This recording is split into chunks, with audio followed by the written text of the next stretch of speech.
तो अल्लाह ने इबादत के लिए कहा, कुछ ने की कुछ ने नहीं की। अल्लाह ने जिन्होंने नहीं की उनको भी बर्दाश्त कर लिया। ठीक है, मैं गफूर रहीम हूँ, मोहलत देता हूँ। मोहलत दे दी।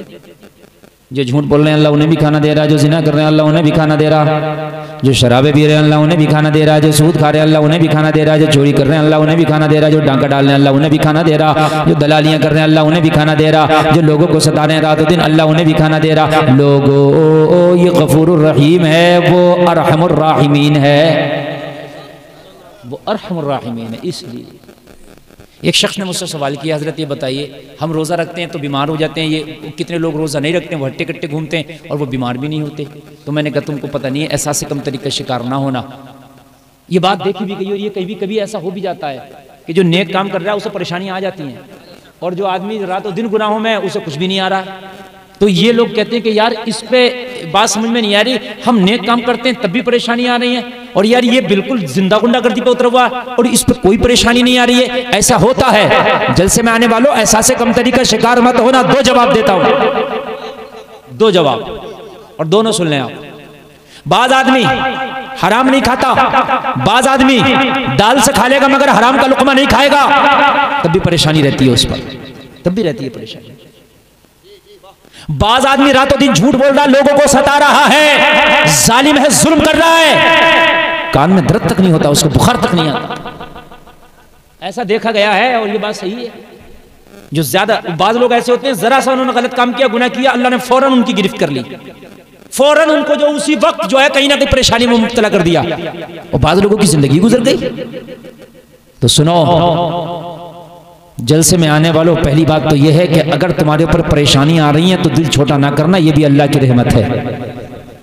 क्या है? ये भी अल्लाह की रहमत है, ये भी बरकत खा क्या हो, ये भी अल्लाह की रहमत है कि तुम्हारे ऊपर परेशानी आ रही है, अल्लाह ने बीमारियां दी है, ये उसकी रहमत है, उसकी रहमत है, उसकी रहमत है। उनको ना देखो कि जो सही घूम रहे, बल्कि ये देख कि मैं बीमार हूं तो मैं हुआ क्यों हूं, क्यों आई है बीमारियां, वो सुने आप। दो तरह के बच्चे होते हैं बस्ती में। एक तरह का बच्चा तो वो होता है जो स्कूल में पढ़ने जाता है, एक बच्चा वो होता है जो पढ़ने नहीं जाता है, एक बच्चा वो होता है जो मदरसे में पढ़ने जाता है, एक बच्चा वो होता है जो मदरसे में पढ़ने नहीं जाता। दो तरह के बच्चे होते नहीं होते? एक बच्चा तो वो है जो सुबह को फजर की नमाज पढ़ रहा, मदरसे में पढ़ने जा रहा, मुश्किल से उस्ताद से इजाजत ली, 10 मिनट की इजाजत मिली, नाश्ता करने आया, और अगर 2 मिनट देर हो गया या 5 मिनट देर हो गया तो उस्ताद डंडा लेके तैयार है, कहाँ गया था इतनी देर, बोलो है कि नहीं है? फिर उसके बाद में जोहर पड़ा, खाना खाया, फिर मदरसे में, मगरिब के बाद फिर मदरसे में, और अगर जरा सी देर हो गई तो डंडा तैयार। ऐसा होता है कि नहीं होता? अच्छा मौलाना उनसे तो कुछ नहीं कह रहा जो रातों दिन रास्तों में खेल रहे हैं, कोई गिल्ली डंडा खेल रहा है, कोई अंटे खेल रहा है, कोई लब्बा गिल्ली लब्बा खेल रहा है, कोई जो है क्रिकेट खेल रहा है ना, उनसे क्यों नहीं कुछ कह रहे मौलाना भाई ये 5 मिनट लेट हो गया तो डंडा तैयार है इसके लिए? बात है कि नहीं है यार? 5 मिनट लेट हो गया तो डंडा तैयार है इसके लिए, जबकि ये नमाज भी मदरसे में पढ़ रहा है, मदरसे में रोजाना पढ़ने आता और ये एक दिन पढ़ने नहीं आ रहा। तो ये उन्हीं की मिसाल है बुरे और अच्छे लोगों की। उस्ताद उसी को कुछ कहता है जो पढ़ने आता है, जो उस्ताद की नजर में है, जिससे उस्ताद मोहब्बत करता है। बात है कि नहीं है? जिनसे मोहब्बत करता है उन्हीं से उस्ताद सख्ती करता है। और जो गिल्ली डंडा खेलने उससे क्या मतलब? खेलो, कुछ कहेगा मस्जिद का मौलाना है, मदरसे का मौलाना या स्कूल का मास्टर, खेलो, तुम जुआ खेलो, तुम गिल्ली लब्बा खेलो, तुम गिल्ली डंडा खेलो, तुम कुछ भी करो, वो तुम जानो। मगर जो मदरसे में पढ़ता है, अगर उसने गलत काम कर लिया, किसी ने शिकायत कर दी, हजरत ये बच्चा आपके मदरसे में पढ़ता है, आज इसको ये गलत काम करते देखा गया, मौलाना मारेगा भी, मौलाना डांटेगा भी, मौलाना सख्ती भी करेगा, लेकिन जो बच्चा मदरसे में नहीं पढ़ता उसकी कितनी भी शिकायत करो मौलाना कुछ भी नहीं कहता। क्यों? इसलिए मौलाना कुछ नहीं कहेगा कि जिसको मौलाना कुछ कह रहा है, जिसे डांट रहा है, एक दिन मौलाना इसी को डिग्री देगा। डिग्री या उसे मिलेगी जो गुच्छा खेल रहा, या उसे मिलेगी जो अंटों से खेल रहा है। तुम जाओ पूरा गांव चले जाइए, मौलाना से कह दियो हजरत इसे हाफिज की सनद दे दो, दे दे तो नहीं देगा। क्यों नहीं दे रहा भाई? क्यों नहीं दे रहा? तो जवाब मिलेगा यही तो इनाम है, यही तो इनाम है। तो लोगों, एक वो है जो हरामकारियां करता है, अल्लाह कुछ नहीं कहता, अल्लाह ने रस्सी को ढीला छोड़ दिया है।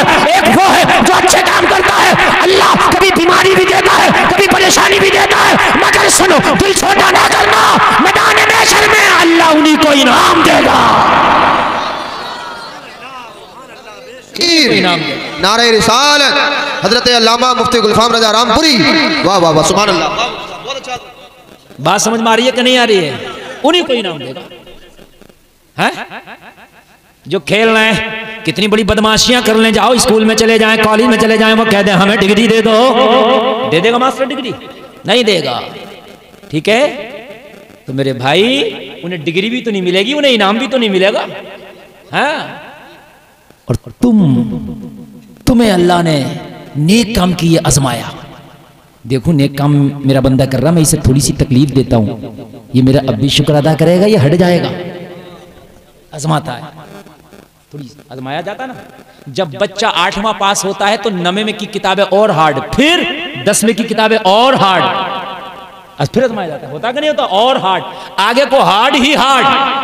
बात है कि नहीं है? जब आपने इबादत करना शुरू कर दी, अल्लाह आजमाता इसे थोड़ी सी बीमारी दे के देखो कि मेरा रास्ता छोड़ तो ना देगा।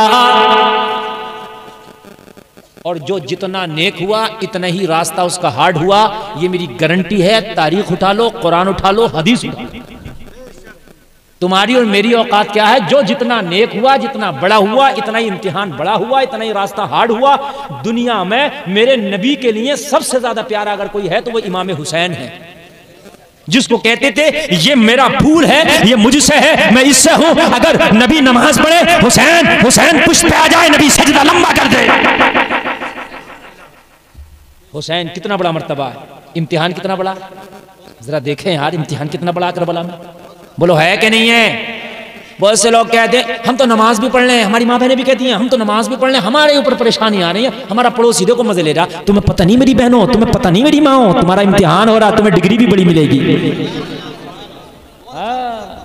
ये चोर उचक्का, ये बदमाश, ये डकैत, ये गुंडा, ये मक्कार, ये जालिम, ये लोगों को तबाह करने वाला, ये मजे लेगा। हो सकता है इसे बुखार भी ना आए, हो सकता है इसकी दाढ़ में भी दर्द ना हो, इसके कभी सर में भी दर्द ना हो, लेकिन जब मरेगा तो दर्द ही दर्द में रहेगा, कभी सुकून नहीं मिलेगा, दर्द ही दर्द में रहेगा।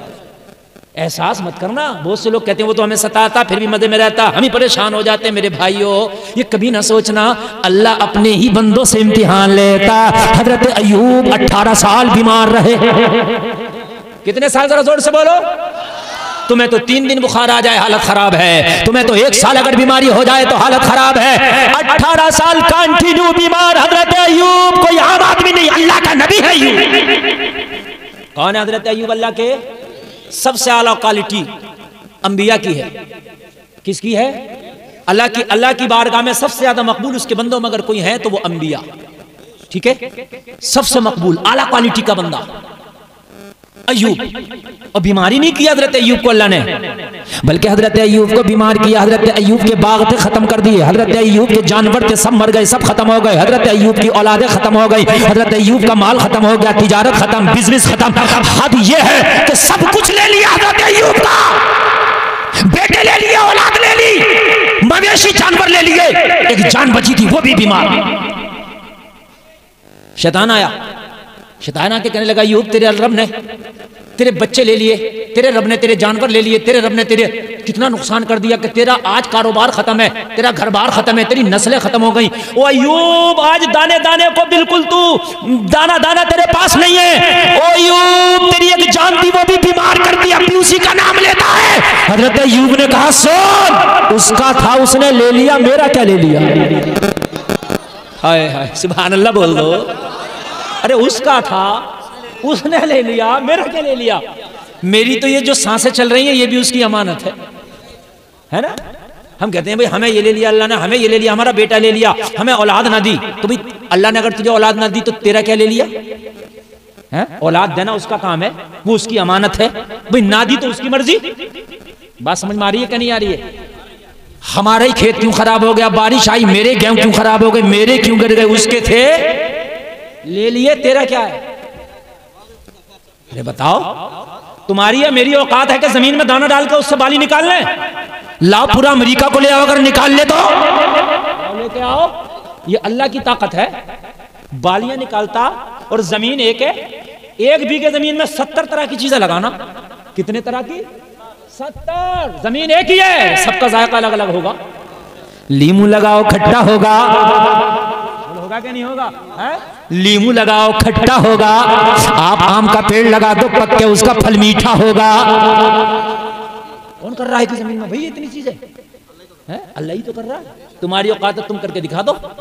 तो उसने नहीं दिया, तेरी फसल मर गई, तो तेरा क्या ले लिया? उसकी थी ले ली। शिकवे मत करना कभी भी। जिस हाल में रखे उसका शुक्र अदा करना, सब कुछ है तो उसी का। वला इन शकरतुम लअज़ीदन्नकुम, अल्लाह फरमाता तुम शुक्र करो मैं नेमतों को बढ़ा दूंगा। क्या करो? शुक्र करो, शुक्र करो मैं नेमतों को। बाज आदमी की आदत होती है अल्लाह उसे कितना भी दे रहा, अपने देने को नहीं देखेगा, दूसरे पर नजर रखता है, इसे ये क्यों मिल गया? अल्लाह ने तुझे भी तो नवाजा है ना, तू अपने को क्यों नहीं देख रहा? मिसाल के तौर पर अल्लाह ने तुम्हें पैसे कम दिए और दूसरे को ज्यादा दिए, तुम उसे देख रहे हो, ये भी तो देखो अल्लाह ने तुझे सेहत से भी तो नवाज दिया, उसकी दौलत से तेरी सेहत ही अच्छी है। अल्लाह ने जो तुझे दिया शुक्र अदा करना। नहीं बात समझ में आ रही? हाँ। एक शख्स नमाज पढ़ रहा, जोहर की नमाज, और मेरे बराबर में आके खड़ा हो गया, उसकी एक रकात छूट गई। तो मसला यह है कि जितनी रकात छूट जाए इमाम के सलाम फेरने के बाद वो रकात पूरी कर ली जाती है। अच्छा तरीक़े बता दूं कैसे पूरी की जाए अगर आपकी इजाज़त हो तो? मसला बताना चाहिए ना, ये कैसे पूरी की जाए? मान लो जोहर की 4 रकात हैं, 2 छूट गई या 3 छूट गई, चौथी मिली, या 1 छूट गई दूसरी मिली, तो कैसे पूरा करें इसको? ये मैं आपको मसला बता दूं। जाने दो जो जा रहे हैं, ये सब जलसा बेचारे देखने आए, इन्होंने देख लिया, अब इनका काम सुनने का थोड़ी है। ये इस चक्कर में आए थे मौलाना कोई हंसी का शॉट मारेंगे और हम हंसेंगे, मुंह फैलाएंगे, ये इसलिए आए थे। इनका मुंह ना फैला, ये निकल लिए, समझे? मेरी बात होती है इस्लाह की, उस पर चाहे हंस लो आप, चाहे इस्लाह कर लो, सही बात बता रहा हूं। वो मसला सुन लें आप।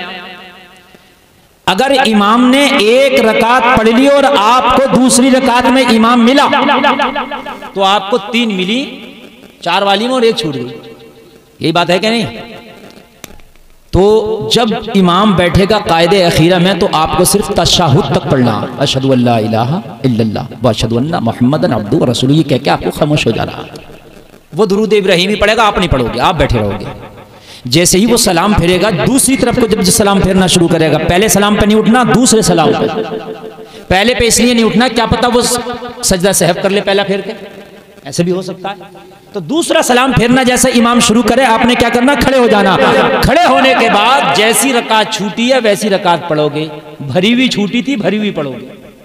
पहली रकात भरी हुई होती है कि नहीं होती है? सूरत मिलाकर पढ़ते हैं, और पहली रकात में सना भी पढ़ा जाता है, तो आप सना भी पढ़ोगे, अऊज़ु बिल्लाह बिस्मिल्लाह के बाद अलहम शरीफ, और फिर कोई सूरत भरी हुई छूटी है, ठीक, और सना की छूटी है, तो आप सना के साथ पढ़ोगे।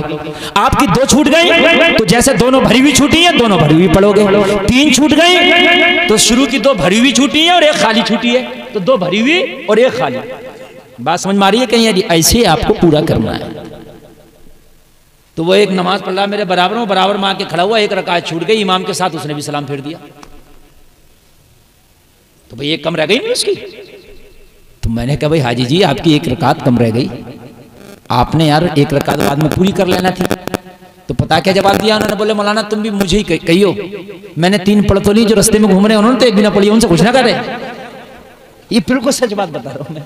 तो मैंने कहा मैं तुम्ही से कहूंगा भाई पढ़ ले हो तो पूरी पढ़ो ना। बोले 3 पढ़ तो नहीं यार मैंने, उन्होंने तो 1 भी नहीं पढ़ी है।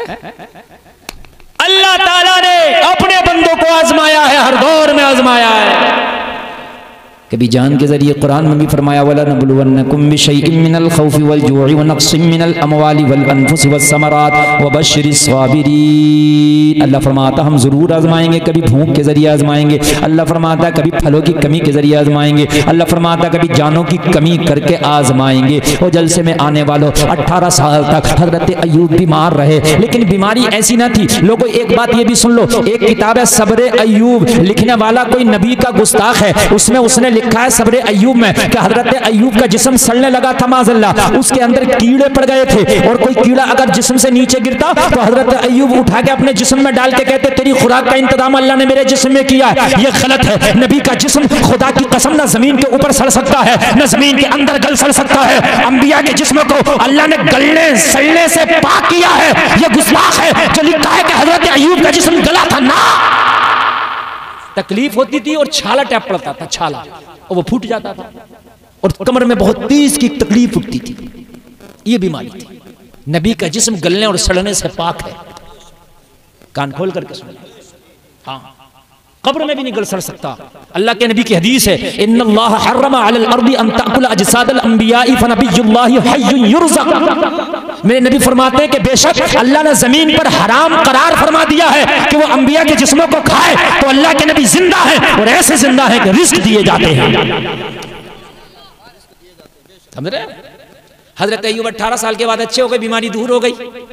अल्लाह ने फरमाया अय्यूब जब अच्छा था कि अब अच्छा है। बीमार अच्छा था कि सेहतमंद अच्छा है? अर्ज़ की मौला बीमारी में अच्छा था। हाय हाय हाय हाय, आप तो कहते हो बीमार हो गए तो शिकवे करते हो। हज़रत अय्यूब कहते हैं मौला बीमारी में अच्छा था। मेरे रब ने फरमाया ओ अय्यूब तेरी तो चीखें निकलती थी दर्द की वजह से, वो मेरे अय्यूब तड़पता था, वो मेरे अय्यूब कराहता था, वो मेरे अय्यूब तेरी चीख निकलती थी। कहता है तो जब अच्छा था, अब मैंने शिफा दे दी, अब बीमारी दूर हो गई, अब सेहत मिल गई, अब तो तुझे तकलीफ भी नहीं होती, अब तो चीखें भी नहीं निकलती, अब तो कराहट भी नहीं निकलता। अब अच्छा है कि जब अच्छा? कहने बोला जब अच्छा था। अय्यूब जब क्यों अच्छा था? अर्ज़ की मौला बात इतनी है कि जब मेरी चीख निकलती थी तो तेरी रहमत भरी आवाज आती थी मेरे अय्यूब कैसा है। जब मेरी चीख निकलती थी तो तेरी रहमत भरी आवाज आती थी ओ मेरे बंदे अय्यूब कैसा है। उसकी मिठास में मैं इतना खो जाता था कि सुबह से शाम तक फिर मुझे पता ही नहीं चलता था।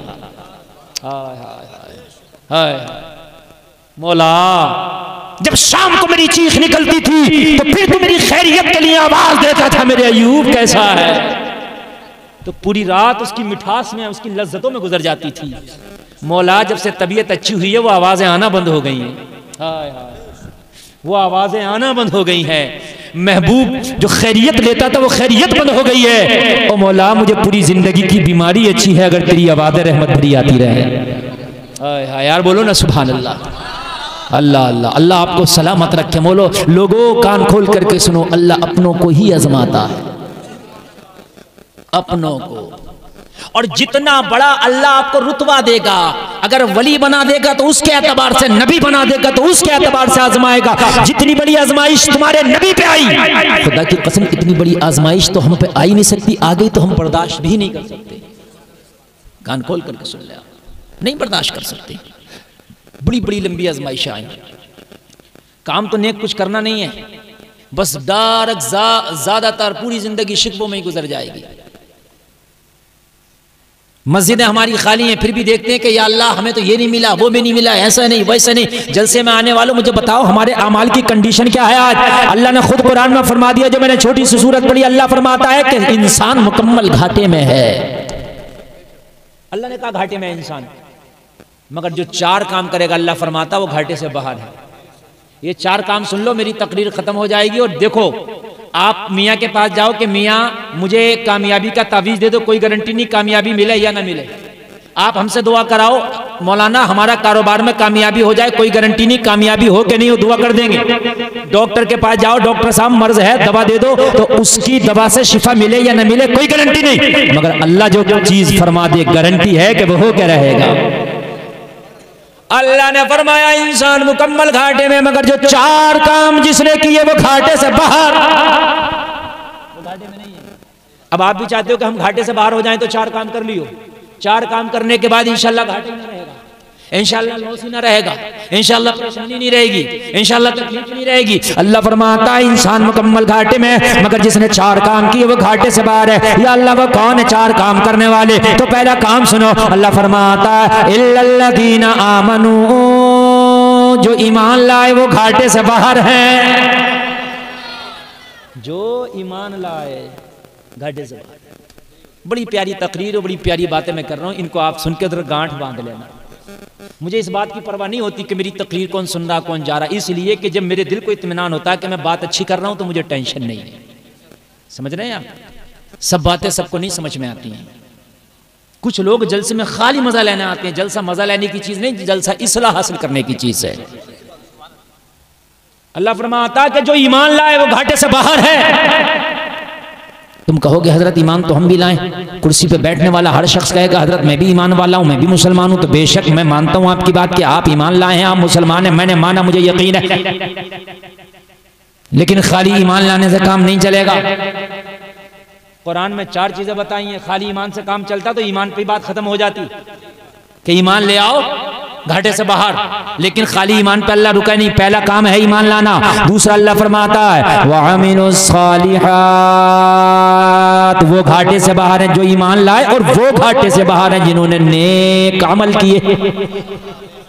क्या किए? नेक अमल। मुसलमान तो हो मगर नेक अमल भी है कि नहीं है? हाँ, नाम अब्दुल्ला रख दिया, अब्दुल जब्बार, अब्दुल कहार, अब्दुल सत्तार है, मोहम्मद इमरान, मोहम्मद फुरकान, मोहम्मद गुलफाम, ऐसे नाम रख दिया। तो क्या इन नाम रखने से काम हो जाएगा या कुछ और भी करना पड़ेगा? तो अल्लाह फरमाता नेकियां भी करना पड़ेंगी। और यहां खाली गोश्त से रोटी खाने का नाम ही समझ रहा मुसलमान है। हाँ, गोश्त से रोटी खा ले मुसलमान है, ऐसा नहीं है, ऐसा नहीं है। गोश्त तो तुझसे ज्यादा गैर मुस्लिम खा रहे हैं। ये बात सही है। और बहुत से लोगों ने दाढ़ी रख ली तो सोच रहे हैं बस हो गया काम। एक हज कर लिया तो उसने अब तो हाजी जी हो गए, आपको जन्नत में जाने से रोक रहे हैं। अब तो जितनी चाहो मैंने काट लो, अब तो हाजी जी हो गए, जो चाहो कर लो। सुने, दाढ़ी इस्लाम में है, इस्लाम में दाढ़ी में इस्लाम नहीं है, इस्लाम में दाढ़ी है। ऐसा नहीं है खाली दाढ़ी रख के ही हो गया सब कुछ काम ना। इस्लाम में दाढ़ी है, दाढ़ी में इस्लाम नहीं है। बात समझ रहे हैं कि नहीं समझ रहे हैं आप? ऐसा नहीं है खाली दाढ़ी रख ली बस हो गया काम, मुकम्मल इस्लाम यही है। हाँ, नेक अमल जरूरी है, वरना तुम तो मुसलमान हो, खाली मुसलमान हो। मैं ऐसे ऐसे की बातें बता रहा हूँ कि सहाबाए किराम जिन्होंने नबी को देख के कलमा पढ़ा था, खुदा की कसम उनके अमाल का यह हाल था कि फिर भी अल्लाह के खौफ से रातों रात रोते थे। उनके गालों के गोश्त कच्चे पड़ गए थे आंसुओं की वजह से, इतना खौफ करते थे। यहां तो नेक अमल का पता ही नहीं है ना। यहां तो शादियां भी हो रही हैं, तो शादियों में वो जिंदा गुंडागर्दी हो रही है, वो जिंदा गुंडागर्दी हो रही है कि जाकर नुमाइश में देखो गुंडागर्दी नहीं मिलेगी, मेलाओं में देखो इतनी गुंडागर्दी नहीं मिलेगी जितनी गुंडागर्दी आज शादियों के नाम पर हो रही है। उन्होंने रस्में बना लिया, रस्में। दूल्हा पहले से चैन लॉकेट बाली बना के ला रहा। क्यों? बोला जूती चुराई की। और डकैत तुझे डर नहीं लगता? तू निकाह करने जा रहा है कि चोरी कराने जा रहा है? नहीं, बताओ तू निकाह कराने जा रहा है कि चोरी कराने जा रहा है? कि जूती चुराई कर दूंगा मैं पहले से पहले ही। मेरी मां बहनों कान खोल करके सुनो, तुम 10-10 लाख की शादियां कर रहे हो, उसमें चोरी, काई की चोरी? दूल्हा भी कहते खबरदार, मेरी जूती को अगर हाथ लगाया तो काई की चोरी? मैं नबी की सुन्नत अदा करना है, चोरी कराने आया हूं मैं। रस्म बना ली है। अगर भाई मना करेगा अपनी बहन से खबरदार, काई की चोरी? यार तुम्हारे घर पे कोई मेहमान आएगा उसकी चोरी करोगे, अच्छा लगेगा? अजीब रस्म है कि दूल्हा की चोरी, जूती की चोरी, उसमें फिर वो गिफ्ट दे रहा है। तो जिंदा क्यों नहीं कहता कि मुझे गिफ्ट चाहिए कुछ ना कुछ? चोरी का नाम क्यों ले रहे हो? और गिफ्ट मांग के थोड़ी ना लिया जाता है, गिफ्ट तो खुशी से दिया जाता है। अजीब रस्में, अजीब व गरीब रस्में। अब तो बड़े लोगों की शादियां हो रही हैं, दुल्हन ऐसी कुर्सी लगती है और ऐसी कुर्सी पर बैठ जाती है, मर्द भी आके सेल्फी ले रहे हैं उसके साथ में, और औरतें तो ले रही है। ये चल रहा है आप तो।